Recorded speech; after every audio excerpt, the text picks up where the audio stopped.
يا أيها الذين آمنوا اتقوا الله ولتنظر نفس ما قدمت لغد واتقوا الله إن الله خبير بما تعملون. بسم الله الرحمن الرحيم. السلام عليكم ورحمة الله وبركاته.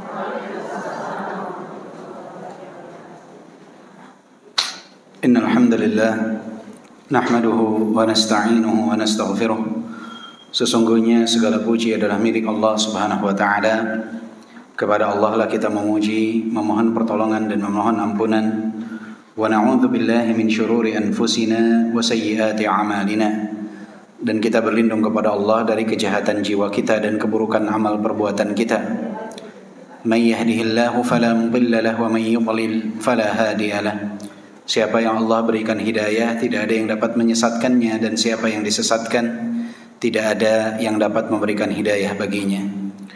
Wa asyhadu an la ilaha illallah rabbi wahdahu la syarika lah wa asyhadu anna Muhammadan abduhu wa rasuluh. Dan kita bersaksi tidak ada yang berhak disembah selain Allah. Allah adalah Rabb kita, zat yang Maha Esa, tiada sekutu baginya. Dan kita bersaksi bahwa Nabi Muhammad adalah hamba dan utusan Allah. Ya ayyuhalladzina amanu taqullaha haqqa tuqatih wa la tamutunna illa wa antum muslimun. Wahai orang-orang yang beriman, bertakwalah kepada Allah Subhanahu wa taala dengan sebenar-benarnya takwa, dan janganlah kalian wafat kecuali dalam keadaan Islam. Ya ayyuhan nas ittaqu rabbakum alladzi khalaqakum min nafsin wahidah wa khalaqa minha zawjaha wa batha minhuma rijalan katsiran wa nisaa. Wahai sekalian manusia, bertakwalah kepada Allah Subhanahu wa taala. Allah adalah zat yang telah menciptakan kalian dari jiwa yang satu, yang darinya lah Allah jadikan pasangan, kemudian dari keduanya lah Allah karuniakan keturunan yang banyak, laki-laki dan wanita. Wattaqullaha alladzi tasaaluna bihi wal arham. Bertakwalah kepada Allah yang kalian saling meminta dengan menyebut namanya, dan peliharalah silaturrahim. Innallaha kana 'alaikum raqiba. Sesungguhnya Allah Maha mengawasi atas diri-diri kalian. Ya ayyuhalladzina amanu taqullaha wa qulu qawlan sadida. Wahai orang-orang yang beriman, bertakwalah kepada Allah dan berkatalah perkataan yang benar. Yuslih lakum a'malakum wa yaghfir lakum dzunubakum. Niscaya dengannya Allah Subhanahu wa taala akan perbaiki amalan kalian dan mengampuni dosa-dosa kalian. Wa may yu'minillaha wa rasulahu faqad faza fawzan 'azima. Siapa yang taat kepada Allah dan Rasulnya, maka sungguh dia telah mendapatkan kemenangan yang besar. Ya'lamu fa inna asdaqal hadithi kitabullah. Ketahuilah sebaik-baik ucapan adalah kitabullah, firman Allah. Wa khairal hadi hadi Muhammadin sallallahu alaihi wasallam. Dan sebaik-baik petunjuk adalah petunjuk Nabi Muhammad sallallahu alaihi wasallam. Wa syarrul umuri muhdatsatuha. Dan seburuk-buruknya perbuatan amalan adalah yang diada-adakan. Wa kullu muhdatsatin bid'ah. Dan setiap yang diada-adakan adalah kebid'ahan. Wa kullu bid'atin dhalalah. Dan kebid'ahan itu sesat. Wa kullu dhalalatin finnar. Dan kesesatan itu tempatnya adalah di neraka. Amma ba'du. Ibu-ibu yang dimuliakan oleh Allah Subhanahu wa taala, alhamdulillah atas segala nikmat dan karunia yang Allah Subhanahu wa taala limpahkan kepada kita, terutama tentunya nikmat Islam dan nikmat iman.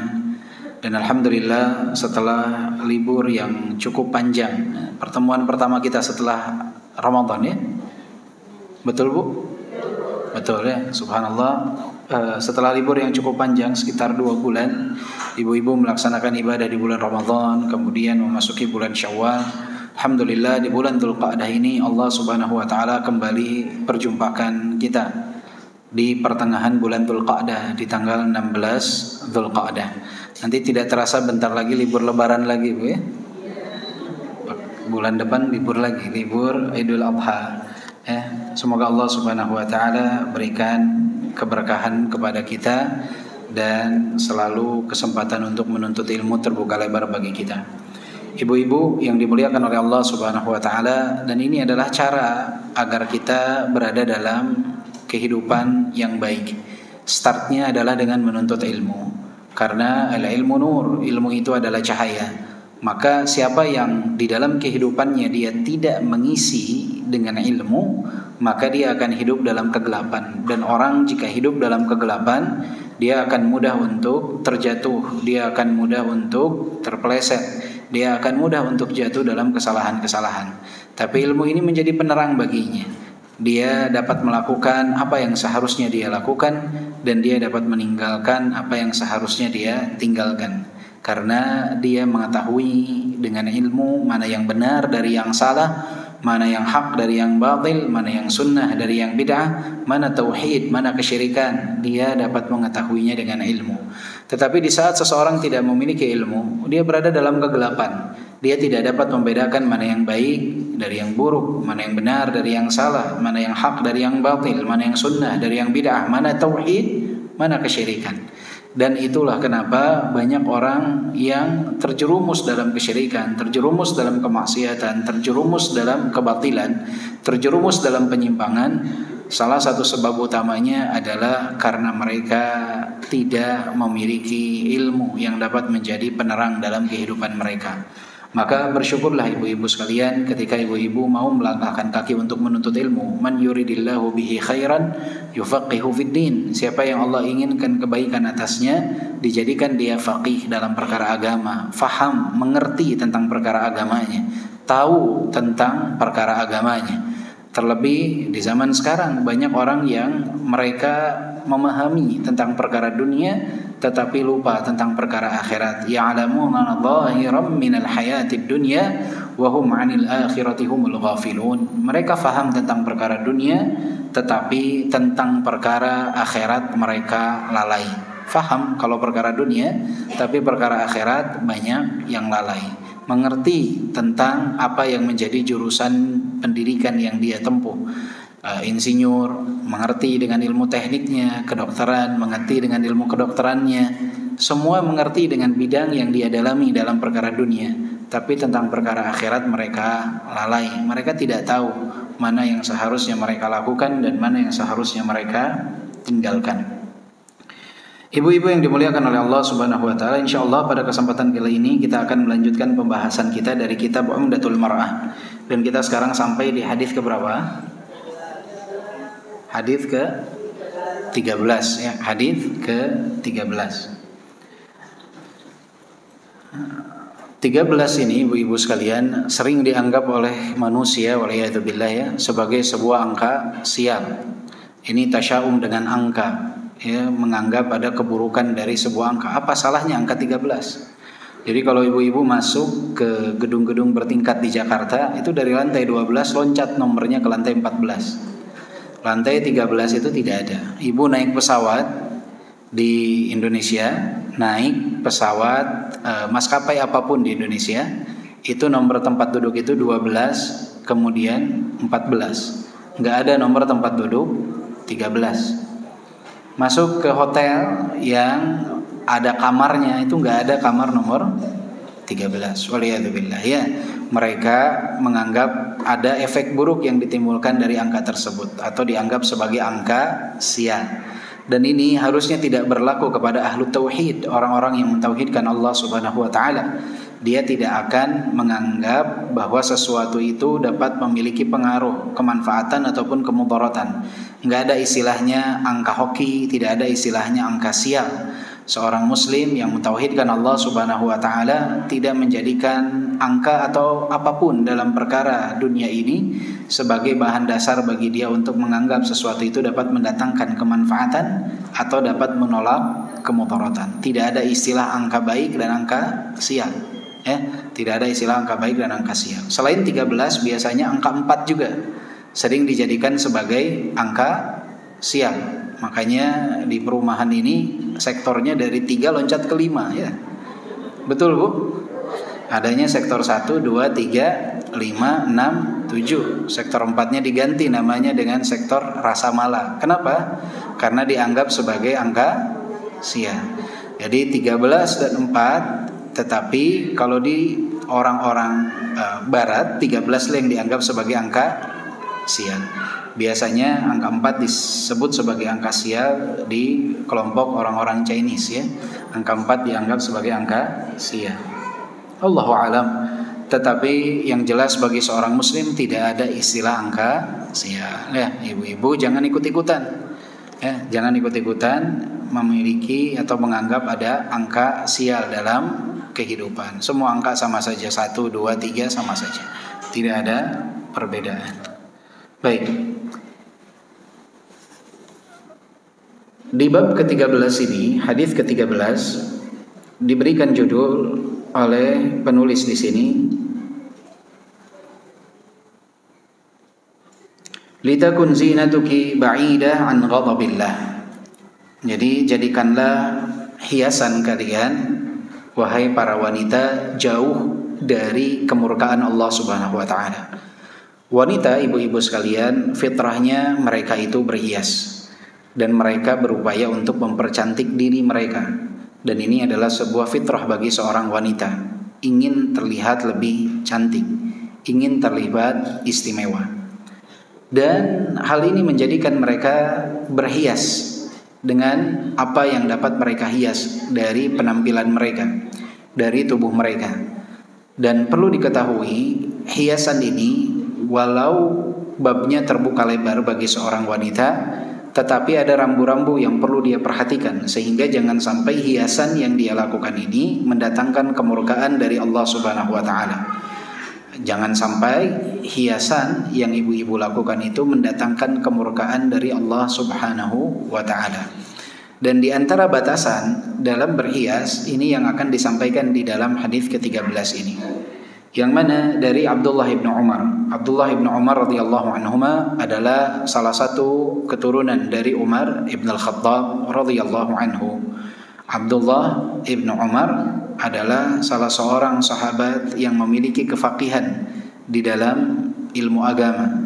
Beliau adalah salah seorang dari yang disebut sebagai abadilah, orang-orang yang faqih dari para sahabat yang memiliki nama awal Abdullah, selain dari Abdullah yang lain seperti Abdullah bin Mas'ud, Abdullah bin Abbas. Abdullah bin Umar radhiyallahu anhuma, beliau juga di antara sahabat yang paling banyak meriwayatkan hadis dari Nabi sallallahu alaihi wasallam. Sebagian menyebutkan bahwa beliau menempati posisi keempat dari jumlah periwayatan hadis terbanyak setelah berada pada posisi kedua dalam golongan sahabat yang paling banyak meriwayatkan hadis dari Nabi sallallahu alaihi wasallam setelah Abu Hurairah radhiyallahu anhu. Kemudian disusul oleh Aisyah radhiyallahu anha pada posisi ketiga.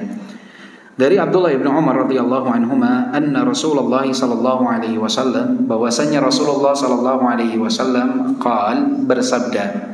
Jadi ini sabda dari Nabi sallallahu alaihi wasallam yang diriwayatkan oleh Al-Imam Al-Bukhari dan juga diriwayatkan oleh Al-Imam Muslim, juga Abu Dawud, At-Tirmidzi dan yang selainnya, bahwa Nabi sallallahu alaihi wasallam bersabda, la'anallahu al-wasilata wal mustawsilah wal washimata wal mustawshimah.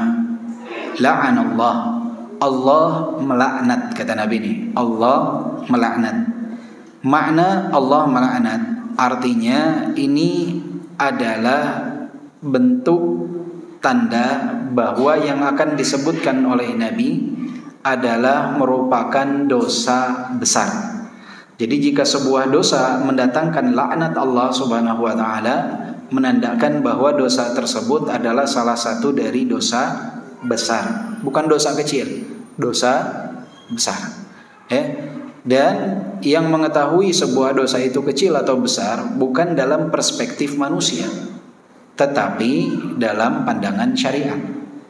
Jadi yang menentukan ini dosa kecil atau besar bukan kita, bukan menganggap kok cuma gitu dosa besar, bukan. Tapi yang menentukan sebuah dosa besar dan kecil siapa? Yang berhak menentukannya Allah Subhanahu wa taala. Dan salah satu pertanda bahwa sebuah dosa itu besar adalah ketika dosa itu mendatangkan laknat. Laknat ini artinya apa? Taradun min rahmatillah, terusir dari rahmat Allah Subhanahu wa taala. Jadi orang yang terlaknat adalah orang yang matrudun min rahmatillah, yang terusir dari rahmat Allah Subhanahu wa taala. Siapa mereka yang akan mendapatkan pengusiran dari rahmat Allah Subhanahu wa taala, mendapatkan laknat dari Allah Subhanahu wa taala? Kata Nabi sallallahu alaihi wasallam, mereka adalah al-wasilata wal mustawsilah. Ini yang pertama. Apa itu al-wasilah? Al-wasilah adalah mereka yang menyambungkan rambut, penyambung rambut. Baik menyambungkan untuk diri mereka sendiri ataupun menyambungkan rambut untuk orang lain. Jadi yang menyambungkan rambut itu disebut dengan al-wasilah. Ini berhak mendapatkan laknat dari Allah Subhanahu wa taala. Dan menyambungkan rambut ini tidak hanya sebatas rambut asli dengan rambut asli, tetapi menyambungkan rambut asli dengan rambut palsu, atau menyambungkan rambut asli dengan sesuatu yang menyerupai rambut dan terlihat oleh orang lain sebagai rambut, maka itu pun termasuk dalam kategori ini. Sedangkan al-mustawsilah adalah mereka yang meminta untuk disambungkan rambutnya. Jadi mereka tidak menyambungkan secara langsung sendiri, tetapi mereka meminta orang lain untuk menyambungkan rambut mereka.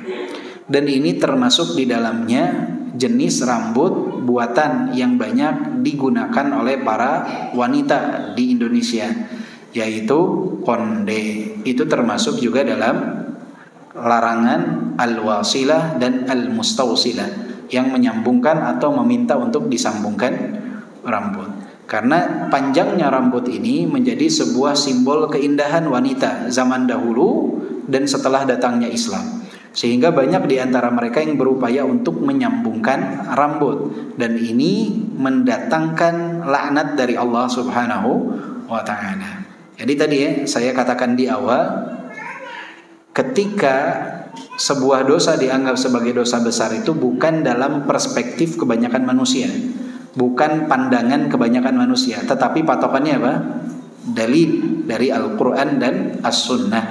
Nah, di sini disebutkan al-wasilah. Jadi kalau ibu-ibu misalkan bekerja sebagai penata rias syar'i misalkan, maka salah satu patokannya ibu-ibu tidak boleh menyambungkan rambut. Dan rambut ini tidak hanya sebatas rambut kepala, termasuk juga rambut mata atau bulu mata. Maka salah satu karakteristik hiasan syar'i adalah yang tidak boleh menambahkan tambahan rambut. Nah, pasti banyak ibu-ibu yang bilang, gimana kalau tidak pakai bulu mata palsu, susah untuk terlihat lebih cantik, begitu Bu? Maka inilah berarti para pelaku semua.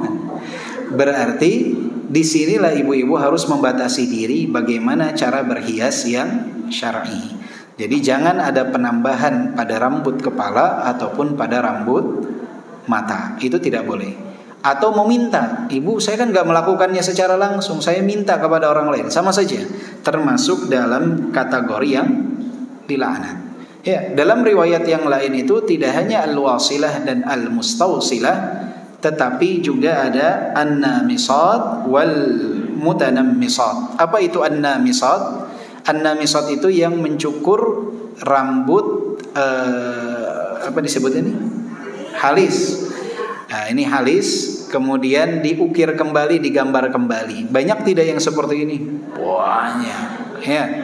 Jadi an-namisat wal mutanammisat itu juga tidak boleh. Jadi ibu-ibu jangan agar terlihat lebih cantik, rambut alisnya dicukur, kemudian digambar, diukir ulang, ya, sesuai dengan keinginan ibu-ibu biar lebih tebal dan lain sebagainya.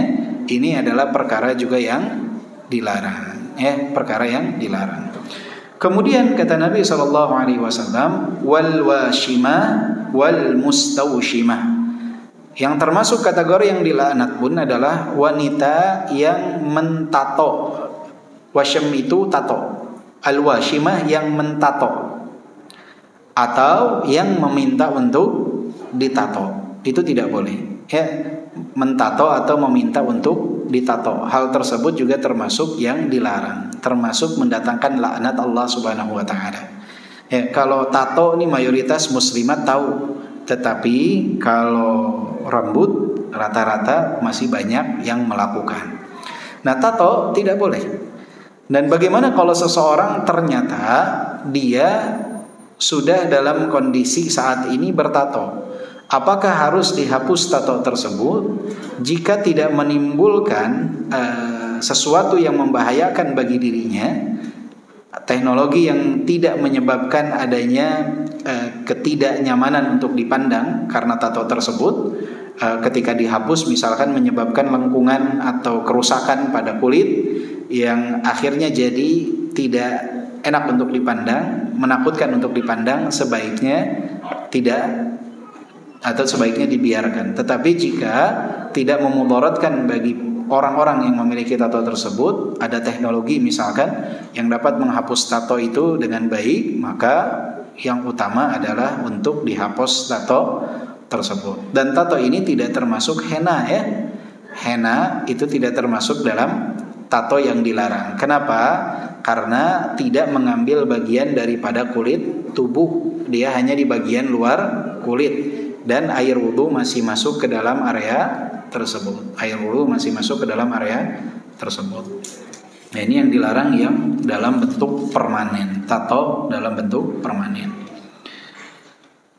Di antara faedah yang dapat kita petik dari hadis ini adalah yang pertama, anna zinatal mar'ah laha dhawabitun fi syar'i tadbatuha, bahwa perhiasan atau wanita di saat menghias diri itu ada ketentuan dalam syariat yang mengatur bagaimana seseorang dalam berhias. Ya, laisat maftuhah bi'itlaq, tidak terbuka secara luas kebebasan untuk berhias. Jadi ada wanita itu boleh berhias dengan banyak hal yang tidak boleh dilakukan oleh laki-laki. Contohnya wanita boleh menggunakan kain sutra, wanita boleh menggunakan cincin di seluruh jari jemarinya. Itu kebebasan bagi wanita yang tidak boleh dilakukan oleh laki-laki. Laki-laki itu hanya boleh menggunakan cincin itu pada 3 jari saja, yaitu pada jari manis, jari kelingking, dan jari ibu jari. Itu yang boleh. 2 jari dilarang bagi laki-laki, jari tengah dan jari telunjuk. Ya. Jadi dari hadis Ali bin Abi Thalib, Ali bin Abi Thalib mengatakan, nahanin Nabi sallallahu alaihi wasallam an atakhattama fil wusta wallati taliha. Nabi melarangku untuk menggunakan cincin di jari tengah dan jari setelahnya, yaitu jari telunjuk. Jadi Nabi melarang laki-laki untuk menggunakan cincin di 2 jari ini, jari tengah dan jari telunjuk. Jadi kalau ibu-ibu punya suami di rumah yang pakai cincin, lihat cincinnya dipakai di jari telunjuk atau jari tengah, maka diberitahu untuk dipindahkan. Mana yang diafdolkan untuk menggunakan cincin bagi laki-laki? Di jari kelingking. Karena kata Anas bin Malik radhiyallahu anhu, Nabi SAW itu menggunakan cincin di mana? Fil khinsir min yadihil yusra, di jari kelingking, di jari kiri, di tangan kiri beliau. Jadi Nabi pakai cincin itu di jari kelingking dan melarang menggunakan di jari tengah dan jari telunjuk. Maka ada sisa 2 jari lagi. Jari apa? Manis dan ibu jari. Nah, karena tidak disebutkan dilarang dan tidak ada sunahan tentangnya, maka hukumnya mubah, boleh bagi laki-laki menggunakan cincin di jari manis dan ibu jari. Jari kelingking sunnah, yang dilarang jari telunjuk dan jari tengah. Dan hukum ini tidak berlaku untuk wanita. Wanita bebas untuk menggunakan cincin pada seluruh jari jemarinya.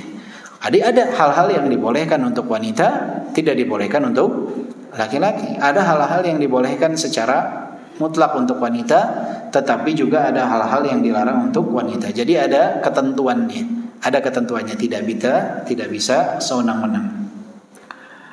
Kemudian juga dari hadis ini kita sama-sama tahu bahwa zaman dahulu kala mentato itu adalah salah satu bentuk untuk memperindah diri zaman dahulu, menghias diri. Jadi kadang-kala ada orang yang pakai tato itu jadi kelihatan lebih bagus. Emang itu adalah sesuatu seni dalam menghias diri. Tetapi hal itu adalah seni menghias diri yang diharamkan.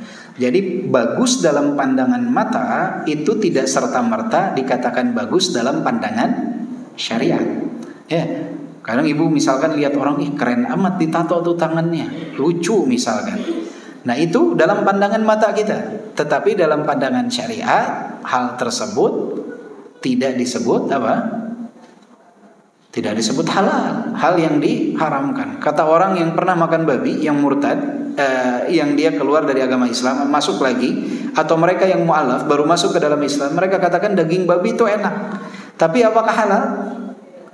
Tidak dihalalkan. Walaupun enak, tetapi tidak dihalalkan. Ya, walaupun enak tidak dihalalkan. Enak dipandang belum tentu halal. Enak dirasa belum tentu apa? Halal. Justru itu adalah ujian bagi kita untuk menahan diri tidak melakukan hal-hal tersebut. Dan yang paling sulit itu bukan berusaha untuk berada dalam ketaatan, tetapi menjauhi larangan. Itu adalah kesabaran tersulit. Menjauhi apa? Larangan. Padahal yang dilarang gak banyak, tapi justru itu adalah hal yang paling sulit. Kemudian juga di antara bentuk menghias wanita yang dibolehkan dan berkaitan dengan rambut adalah dengan apa disebutnya tuh kalau yang disambung apa? Dikepang. Dikepang adalah perkara yang dibolehkan, tidak termasuk dalam kategori yang dilarang. Ya, karena dia menyambungkan rambut sendiri dengan rambut dirinya. Ya, rambutnya dikepang itu kan disambung. Rambut ini tarik-tarik, diikat. Hal tersebut adalah hal yang dibolehkan, bukan termasuk hal yang dilarang untuk menghias diri. Kemudian juga dari hadis ini kita sama-sama tahu bahwa mentato tubuh dan menyambungkan rambut, baik itu rambut kepala ataupun rambut bulu mata, hal tersebut adalah termasuk dalam kategori dosa besar. Kenapa masuk dalam kategori dosa besar? Karena para pelakunya berhak mendapatkan apa? Laknat dari Allah Subhanahu wa taala, terusir dari rahmat Allah Subhanahu wa taala. Kemudian juga dalil ini menunjukkan kepada kita bahwa seseorang itu dia bisa mendapatkan dosa walaupun dia tidak mendapatkan kenikmatan dari kemaksiatan yang dia lakukan, sebatas dalam membantu orang lain melakukan kemaksiatan. Contohnya adalah tadi orang yang mentato, kan tubuhnya nggak ditato, tapi dia membantu orang lain untuk ditato. Dia mendapatkan laknat. Kenapa? Karena dia yang melakukan pentatoan tersebut, walaupun hasil dari tato tersebut tidak dia rasakan.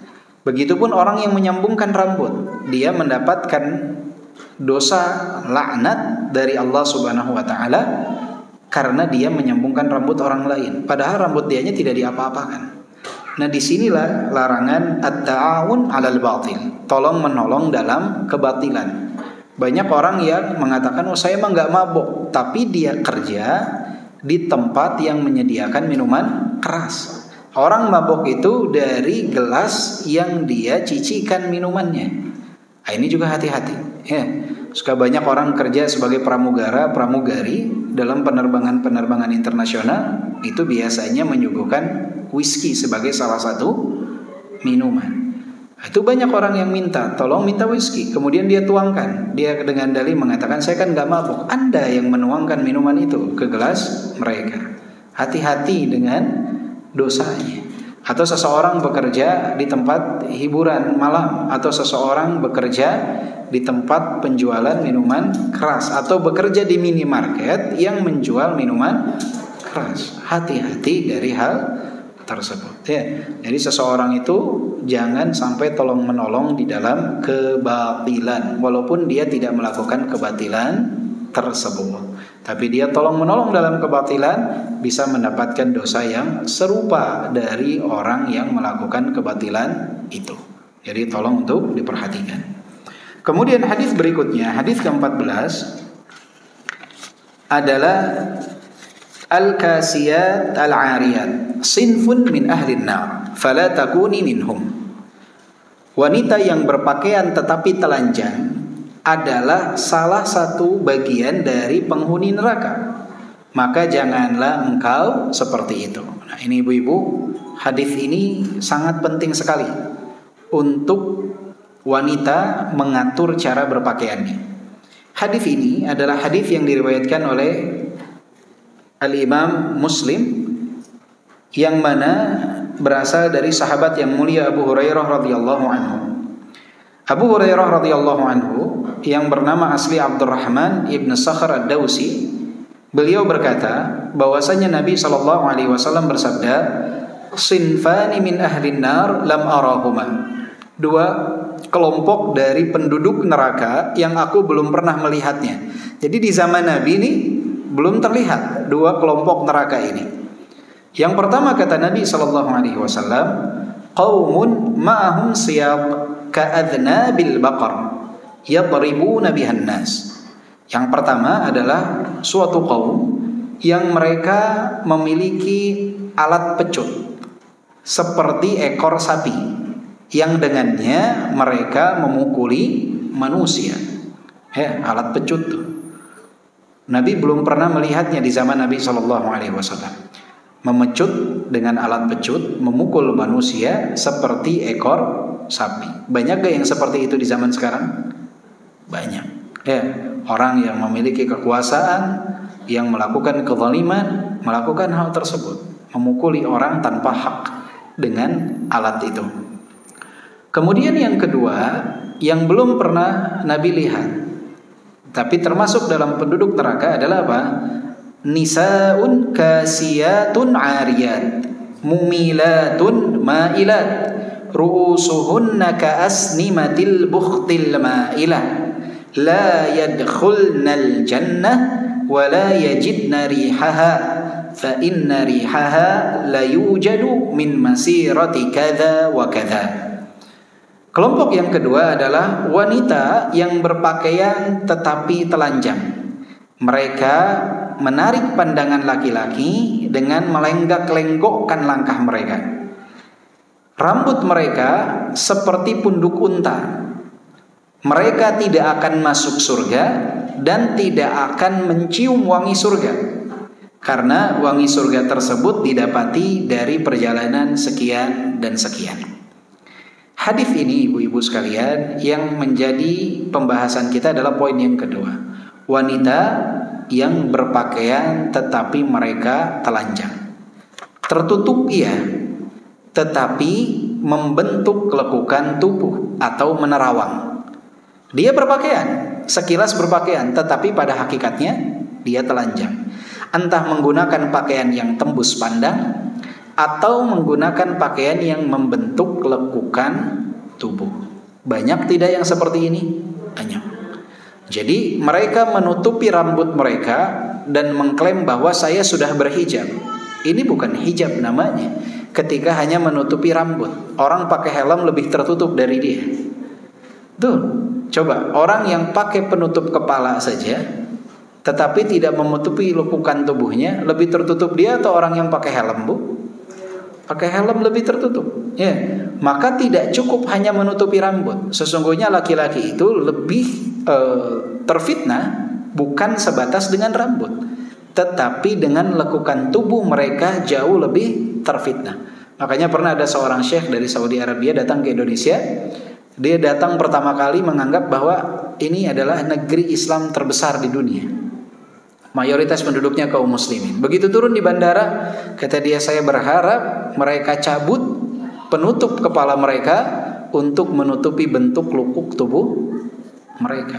Karena berapa banyak wanita dia menutup rambutnya tetapi menggunakan pakaian yang tidak menutup lekukan tubuhnya. Justru dengan sengaja mencari dan menjahit pakaian bagaimana agar membentuk lekukan tubuhnya. Membentuk lekukan tubuhnya. Dan yang saya bingung kok nyaman pakai baju seperti itu gitu ya. Orang Sunda bilang sara rempit, Bu, ya mau duduk susah, berdiri susah. Tapi kok nyaman dengan hal tersebut. Berarti wanita ini banyak yang rela menyiksa dirinya yang penting terlihat istimewa di hadapan orang lain. Terlihat bagus di hadapan orang lain. Ini adalah musibah yang luar biasa. Nah, kemudian juga dari hadis ini dapat kita petik bahwa Tabarruj itu sesuatu yang dilarang. Di zaman Nabi nggak pernah. Jadi dulu wanita-wanita musyrik, wanita-wanita kaum musyrik di zaman Nabi SAW, itu mereka itu yang disebut tabarruj itu yang terlihat leher mereka dan telinga mereka, itu disebut tabarruj. Dan hal ini menjadi sesuatu yang sering nampak di hadapan wanita muslimat di zaman sekarang. Dulu itu wanita jahiliyah itu tabarruj itu ketika terlihat leher mereka, terlihat bagian telinga mereka. Mereka disebut tabarruj. Ini kira-kira kalau Abu Jahal, Abu Lahab hidup di zaman kita, bagaimana mereka melihat para wanita muslimah yang ternyata lebih parah daripada wanita musyrik di zaman dahulu. Kemudian yang perlu kita ketahui dari hadis ini bahwa pakaian adalah sesuatu yang sangat perlu diperhatikan oleh wanita. Karena dengan pakaian itu ternyata bisa menyebabkan seorang wanita masuk ke dalam nerakanya Allah. Dan dengan pakaian seseorang wanita itu bisa mendapatkan keridhaan Allah Subhanahu wa taala. Jadi pakaian ibu-ibu itu bukan sesuatu yang biasa saja. Itu menentukan masuknya seorang wanita ke dalam surga dan masuknya seorang wanita ke dalam neraka. Dan ini pun pakaian tersebut harus ibu-ibu perhatikan kepada anak-anak wanita, ibu-ibu sekalian. Karena pakaian itu yang dapat menyebabkan mereka masuk ke dalam surga Allah dan mereka masuk ke dalam neraka Allah. Karena pakaian. Hati-hati, perkara yang penting sekali pakaian. Jangan pernah mengatakan bahwa yang penting itu hatinya dikerudungi, hatinya dihijabi. Kalau hatinya baik, itu tidak mungkin menentang syariat Allah Subhanahu wa taala. Jadi wanita yang hatinya baik, dia pasti tunduk kepada perintah Allah Subhanahu wa taala. Jadi di saat wanita enggan berhijab, itu ada sesuatu di dalam hatinya yang harus dibersihkan. Tandanya dia tidak mau tunduk dan patuh kepada perintah Allah Subhanahu wa taala. Jadi hijab ini sesuatu yang menandakan juga tentang perkara batin seorang wanita. Jadi tidak serta-merta penampilan luar, tapi itu menggambarkan apa yang ada di dalam hatinya. Walaupun tidak semua wanita yang berhijab memiliki hati yang baik. Tetapi wanita yang tidak berhijab itu menandakan ada sesuatu di dalam hatinya yang harus segera dia bersihkan. Karena dia tidak mau tunduk dan patuh kepada perintah Allah Subhanahu wa ta'ala. Kemudian juga di antara kelompok wanita yang berpakaian tetapi telanjang ini, tidak hanya mereka yang membentuk lekukan tubuh, tetapi juga termasuk yang mana mereka menggunakan pakaian yang tembus pandang. Ada di antara wanita yang seakan-akan tertutup tetapi bagian lengannya itu tembus pandang. Bagian kakinya ke bawah itu tembus pandang. Atau tidak menutup secara sempurna. Paling banyak bagian wanita yang terlihat itu adalah kaki.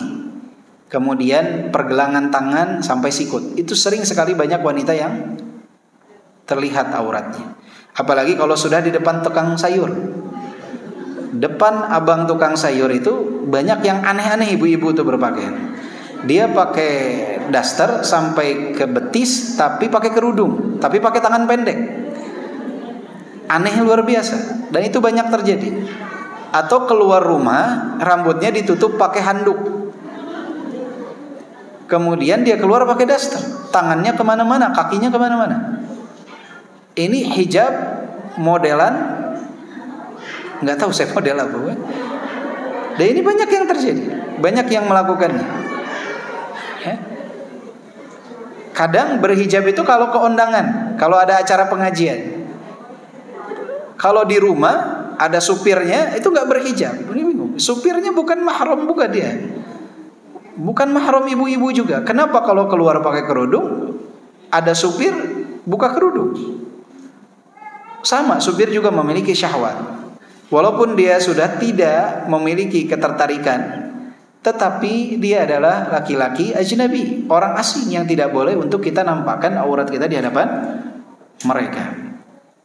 Kemudian juga wanita itu kadangkala menggunakan pakaian yang membentuk lekukan tubuh itu untuk menarik pandangan laki-laki, karena laki-laki itu terfitnah dengan bentuk lekuk wanita. Dan mereka melenggak-lenggokkan jalannya, ya, karena bentuk sempitnya pakaian mereka, akhirnya mereka melenggak-lenggokkan jalannya itu tidak normal. Jalannya itu berusaha untuk menarik pandangan para lelaki. Belum lagi tantanan rambut mereka itu seperti punduk unta ke atas. Dulu model-model hijab zaman dahulu disebutnya hijabers, ada kelompoknya itu. Itu tatanan rambutnya ke atas hijabnya. Jadi nggak terlihat hijabnya, leher kemana-mana, rambut ke atas. Hijab macam apa yang seperti ini? Hijab itu tidak serta-merta menutupi rambut saja. Ya, kalau di negeri Timur Tengah itu paling banyak wanita-wanita dari Oman. Mereka itu biasanya agak ke atas tatanan rambut mereka itu, seperti pakai sanggul, seperti percis seperti punduk unta. Sebagaimana hadis Nabi SAW. La yadkhulnal jannah, mereka nggak akan masuk surga. Wala yajidna rihaha, dan mereka tidak akan mencium wangi surga. Mereka tidak akan mencium wangi surga. Bayangkan Bu, hukumannya ini nggak ringan, berat. Tidak akan, kata Nabi, masuk surga dan tidak akan mencium wangi surga. Kenapa?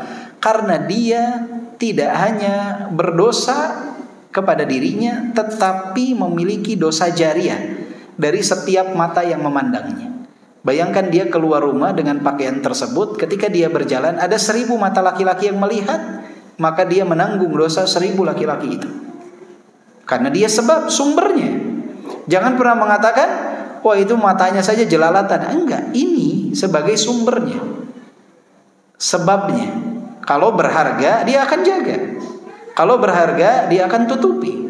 Tetapi karena wanita tersebut tidak menghargai dirinya, sehingga dia obral bagian dari tubuhnya tersebut untuk disaksikan orang banyak.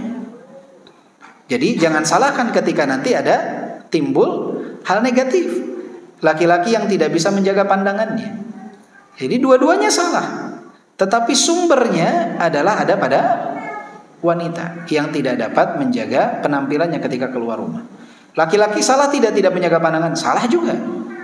Laki-lakinya pun salah. Tetapi laki-laki itu ketika salah, dia dosa untuk dirinya melihat yang tidak halal. Tapi si wanita menjadi sebab orang banyak melakukan perbuatan apa? Dosa. Belum lagi kalau dia pergi ke tempat kerja, kantor, dengan pakaian yang membentuk lekukan tubuh.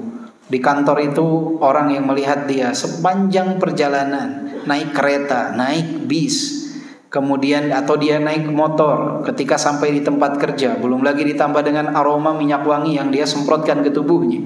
Itu dosa dia tanggung, begitu banyaknya musibah. La yadkhulnal jannah, kata Nabi, tidak akan masuk surga kalau seperti ini. Wala yajidna rihaha, dan tidak akan mencium wangi surga. Ya. Jadi wanita perlu memperhatikan pakaiannya. Yang jelas pakaian itu yang pertama, dia tidak boleh untuk membentuk lekukan tubuh. Harus longgar pakaian wanita itu. Yang pertama harus longgar. Kemudian yang kedua, dia harus menutup seluruh bagian tubuhnya, terkecuali tangan dan wajah. Yang di sana ada khilaf di kalangan para ulama. Ada yang mengatakan wajib untuk menutupnya, ada yang mengatakan sunnah untuk menutupnya. Nggak ada yang mengatakan haram menutup wajah. Jadi di antara wajib dan apa? Dan sunnah. Dan yang mengatakan sunnah pun mahram mereka, istri mereka, mereka perintahkan untuk menutup wajahnya. Kenapa? Karena titik kecantikan wanita ada pada apa? Wajah. Ibu-ibu kalau nazar ketika mau menikah itu nazar yang dilihat apa? Wajah. Menandakan titik kecantikan wanita itu ada pada wajah. Maka kalau ibu-ibu merasa cantik, sebaiknya ditutup. Kalau merasa cantik, kalau tidak merasa cantik bebas ya. Jadi boleh ditutup, boleh tidak. Ada yang mengatakan sunnah, ada yang mengatakan apa? Wajib. Jadi kalau merasa dirinya cantik, sebaiknya ditutup agar tidak menjadi fitnah bagi laki-laki. Ya, agar tidak menjadi fitnah bagi laki-laki. Yang bahaya di zaman sekarang, dia kalau dibuka tidak menimbulkan fitnah, kalau ditutup malah jadi menimbulkan fitnah. Kenapa? Karena ternyata hijabnya itu tidak dia jadikan alat untuk menutupi kecantikannya, justru agar terlihat lebih cantik. Dia tutup wajahnya, tapi dia bermain dengan matanya. Dia hias matanya dengan sedemikian rupa. Pakai bulu mata palsu, pakai softland, pakai bedak yang luar biasa, kemudian juga cadarnya model-model yang nggak tahu dari mana datangnya. Dia kalau dibuka orang nggak tertarik, tapi ketika dia tutup, dia sengaja menggunakannya agar terlihat lebih menarik. Ini berarti tidak memahami esensi daripada hijab tersebut. Ya, jadi untuk menutup wajah itu hukumnya antara sunnah dan wajib. Jadi kalau mau ditutup, alhamdulillah. Kalau ditutup, jangan malah dihias-hias agar terlihat lebih cantik. Ya, jangan sampai salah kaprah dalam memahami tentang hijab. Hijab itu untuk menutupi diri agar tidak menimbulkan fitnah, bukan untuk terlihat lebih cantik. Kan sekarang banyak orang iklan hijab itu biar terlihat lebih cantik. Hijab itu bukan untuk terlihat lebih cantik, tapi bagaimana menutupi kecantikan agar tidak menimbulkan fitnah bagi laki-laki yang bukan mahram bagi dia. Jadi sesederhana mungkin pakaian itu, ya, sesederhana mungkin. Kemudian juga pakaian itu tidak hanya harus menutup seluruh anggota tubuh kecuali tangan dan wajah, tetapi dia juga tidak boleh ketat dan tidak boleh menimbulkan ketertarikan orang untuk memandang. Misalkan jangan ibu-ibu, saya kan pakaiannya tertutup, hanya wajah dan tangan saja yang terbuka dan tidak ketat, longgar. Tapi bajunya misalkan kuning dan merah jreng gitu misalkan ketika keluar, dengan ornamen-ornamen yang luar biasa, motif-motifnya luar biasa, sehingga ketika dia berjalan orang mau tidak mau akan apa? Nengok, ya. Tidak wajib seorang wanita menggunakan pakaian warna hitam, itu tidak wajib. Boleh dia pakai warna apapun, coklat, biru tua, selama tidak menimbulkan fitnah bagi laki-laki. Jadi jangan yang ngejerang-ngejereng, ya. Pakai, usahakan warna yang soft, yang tidak menimbulkan ketertarikan orang untuk memandang. Ya, tidak diharamkan seorang wanita. Boleh gak wanita pakai baju warna putih? Boleh, tidak dilarang. Tetapi jika khawatir akan tembus pandang, karena putih kan biasanya kalau berkeringat akan tembus, nah itu dihindari. Jadi hal-hal yang tidak wajib jangan diwajibkan. Wanita nggak wajib pakai baju warna hitam, boleh pakai baju yang lain. Dulu saya pernah mengajukan pertanyaan kepada Syekh Saleh Al-Luhaidan lewat secari kertas dulu ketika kajian beliau rahimahullah. Saya nanyanya padahal cuma begini, wajibkah seorang wanita menggunakan pakaian yang berwarna hitam? Saya kena marah, untung saya tidak angkat tangan waktu itu lewat kertas. Kata beliau apa? Halakal mutanatti'un. Saya masih ingat nih, halakal mutanatti'un, halakal mutanatti'un, kata beliau. Sabda Nabi, celaka orang yang berlebihan, celaka orang yang berlebihan, celaka orang yang berlebihan. Jangan mewajibkan apa yang tidak Allah wajibkan, kata beliau. Tidak wajib seorang wanita pakai yang warna hitam, tapi hitam ini lebih menutup diri dari pandangan laki-laki. Yang paling aman ya hitam, paling aman. Tapi tidak bisa kita katakan apa? Wajib. Ya, tidak bisa dikatakan wajib. Kemudian juga seorang wanita tidak boleh berhias dengan pakaian yang menyerupai wanita-wanita kafir ataupun menyerupai laki-laki. Nah, nggak boleh. Jadi pedomannya tadi, tidak membentuk lekukan tubuh, menutup auratnya kecuali tangan dan wajah. Kemudian juga tidak menimbulkan daya tarik, dan juga tidak menyerupai laki-laki dan tidak menyerupai orang-orang wanita kafir. Artinya jangan menggunakan sesuatu yang menjadi ciri khas bagi laki-laki, atau jangan menggunakan sesuatu yang menjadi ciri khas bagi wanita-wanita kafir. Itu tidak diperbolehkan bagi wanita untuk berhias diri dengan hal tersebut. Ya, tidak boleh berhias diri dengan hal tersebut. Maka semoga ibu-ibu sekalian dijauhkan dari kategori wanita yang berpakaian tetapi telanjang, dan berupayalah berikhtiar terus setiap hari untuk memperbaiki diri. Ya, ibu-ibu jangan khawatir, minta kepada suaminya untuk dimodali agar berhijab yang syar'i. Ya, semakin panjang kerudungnya, menutup dadanya, kemudian membentuk lekukan tubuhnya, semakin berupaya, berikhtiar, ya, untuk semakin menutup aurat, ya, semakin berupaya untuk menutup aurat. Dan upayakan kepada anak-anak juga untuk seperti itu dari semenjak kecil. Belikan bagi mereka pakaian yang menutup aurat mereka, sehingga ketika mereka tumbuh dewasa, mereka sudah terbiasa dengan pakaian-pakaian tersebut. Ya, jangan nanti pas sudah remaja susah kalau ibu-ibu mau rubah, susahnya luar biasa. susahnya luar biasa. Maka dari kecil diajarkan untuk memiliki rasa malu, karena rasa malu itu adalah perhiasan terbaik wanita. Dan milikilah rasa malu di dalam berhias. Wallahu a'lam bishawab. Jika ada pertanyaan silakan.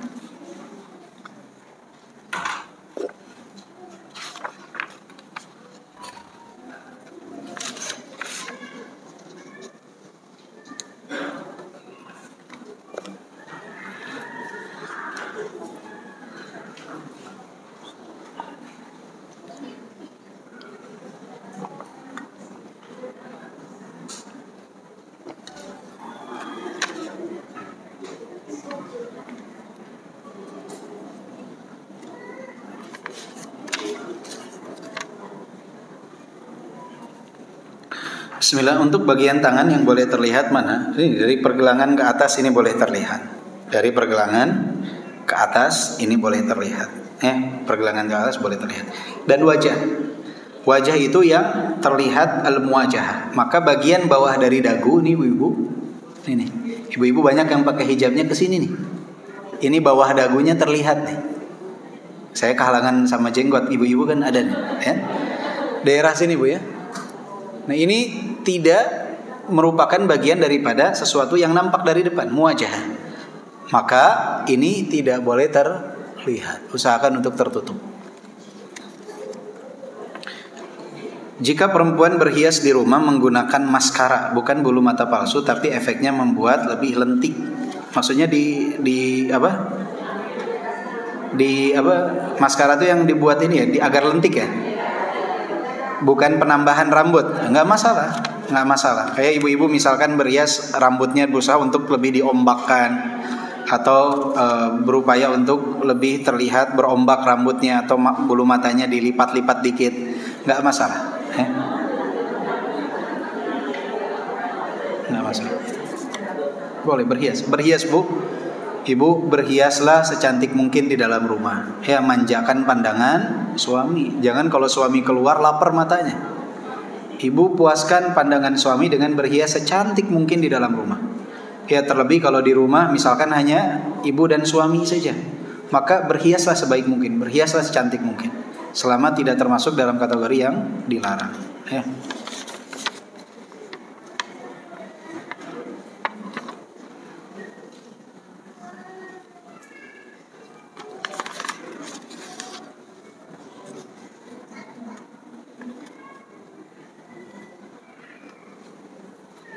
Bagaimana cara mengingatkan teman yang sudah bercadar namun suka memakai softland dan berhias di bagian mata? Ada orangnya di sini?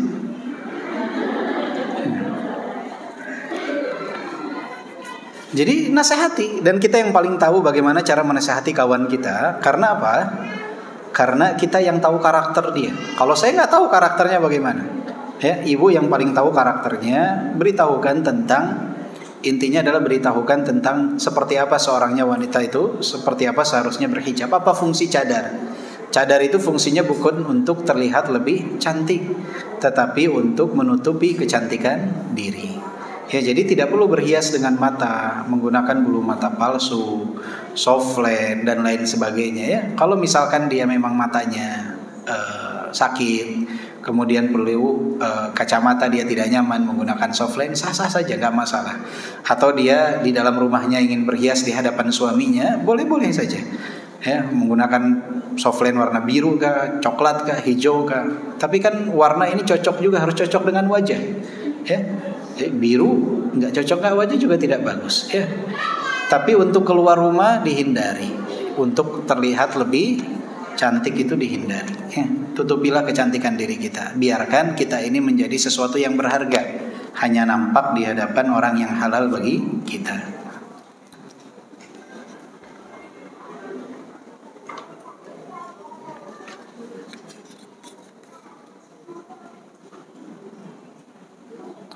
Apakah ayah atau orang tua akan dihukum Allah bila anak perempuannya melepas hijabnya? Tergantung.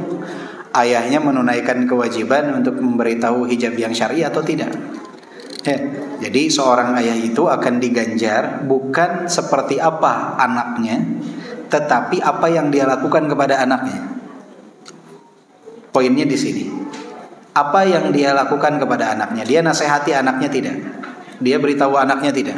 Sudah diberitahu, sudah dinasehati, ternyata anaknya tidak melakukan apa yang menjadi nasihatnya, maka dia tidak menanggung dosanya. Tetapi kebalikannya, jika dia menasehati, tidak didengar, dia tidak nanggung dosa.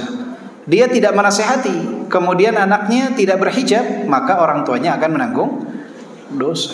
Jadi tergantung apakah dia memberikan masukan dan nasihat atau tidak.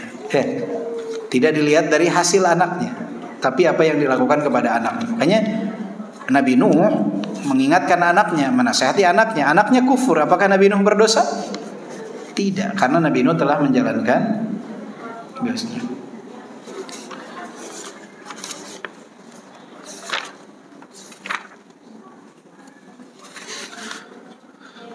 Apakah boleh tanam gigi palsu? Yang dilarang itu al-mutafallijat. Al-mutafallijat itu yang berupaya merubah posisi giginya tanpa ada kendala medis ya. Dia berusaha untuk merenggang-renggangkan agar terlihat cantik. Kalau dia membuat gigi palsu karena memang kebutuhan untuk mengunyah, ya itu tidak masalah. Atau dia menggunakan gigi kawat karena memang kondisi giginya tidak beraturan, dia supaya untuk tata, nggak masalah. Yang dilarang itu Allah sudah berikan kebaikan untuk giginya, tapi dia berusaha untuk merubah posisi giginya tersebut. Kalau menggunakan gigi palsu untuk membantu sebagai sarana bagi dia mengunyah dan lain sebagainya, nggak masalah.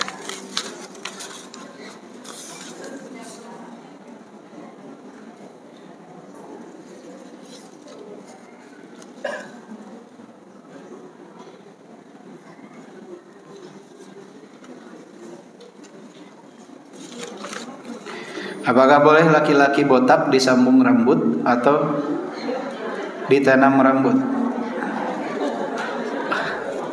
Ya. Apakah hal tersebut, wallahu a'lam. Ini kan hal-hal yang baru ya di zaman sekarang, tanam rambut.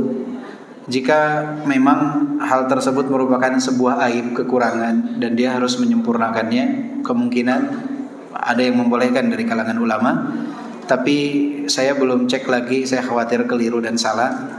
Tetapi kalau kembali kepada hukum asal, jika memang ada aib di rambutnya, dia botak, nggak ada rambut, bolehkah menanam rambut? Kemungkinan hal tersebut adalah perkara yang dibolehkan. Tapi nanti saya harus pastikan dulu, cek dulu kepada fatwa para ulama tentang hal ini.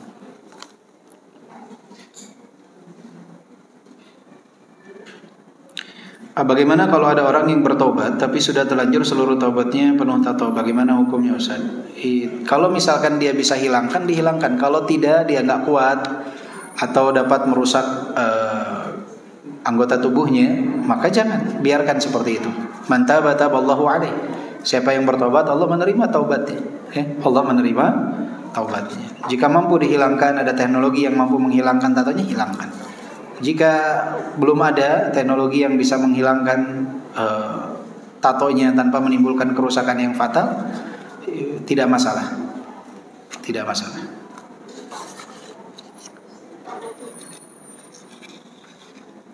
Apa hukumnya jika laki-laki merapikan alis, hanya merapikan? Saya kurang tahu seperti apa. Laki-laki lagi. Allahu a'lam.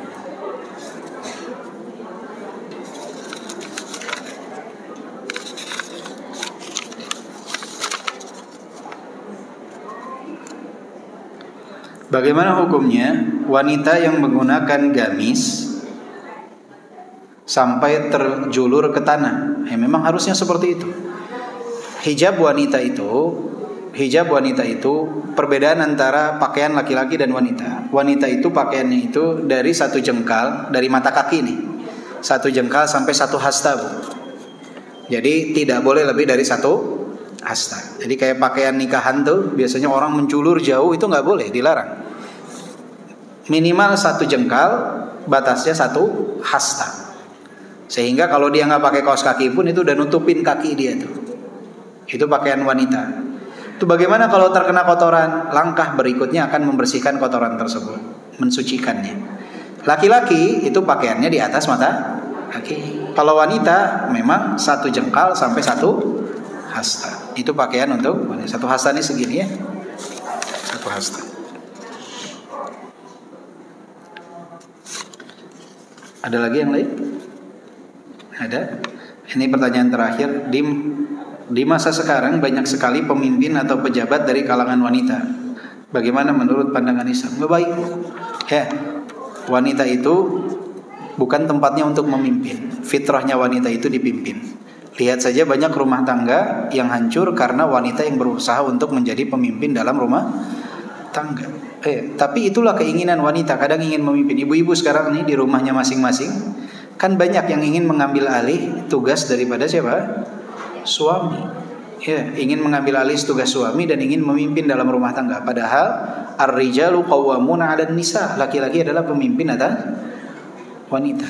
Maka fitrahnya wanita itu karena lebih mengedepankan perasaan. Pada bab-bab sebelumnya telah kita bahas waktu itu tentang kenapa wanita itu tidak tepat jika dijadikan sebagai pemimpin. Nanti kalau ada yang belum hadir bisa dicek kembali rekaman kajian kita di bab-bab sebelumnya dalam kitab ini tentang kepemimpinan seorang wanita. Ya, bahwa wanita itu fitrahnya itu dipimpin bukan memimpin. Karena banyak dari wanita itu yang mengedepankan perasaan, dan yang mengedepankan perasaan itu kurang cocok untuk dijadikan sebagai pemimpin. Karena pemimpin itu kurang tepat. Dia perlu menggunakan perasaan, tapi tidak bisa yang terdepan itu perasaan. Akan tidak efektif dalam kepemimpinan. Dan sebab-sebab lainnya yang telah kita bahas pada kajian sebelumnya ya.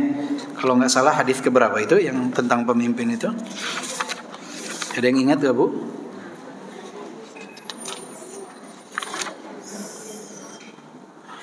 Hadis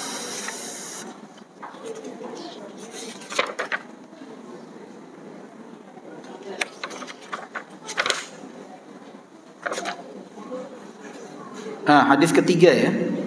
Hadis ketiga, lan yufliha qaumun walau amruhum imra'ah. Nah, ini nanti bisa dicek kembali pembahasan kita di hadis ya ketiga, pertemuan awal ya. Kita tutup dengan doa kafaratul majlis. Subhanakallahumma bihamdika asyhadu an la ilaha illa anta astaghfiruka wa atubu ilaik. Walhamdulillahirabbil alamin. Assalamualaikum warahmatullahi wabarakatuh.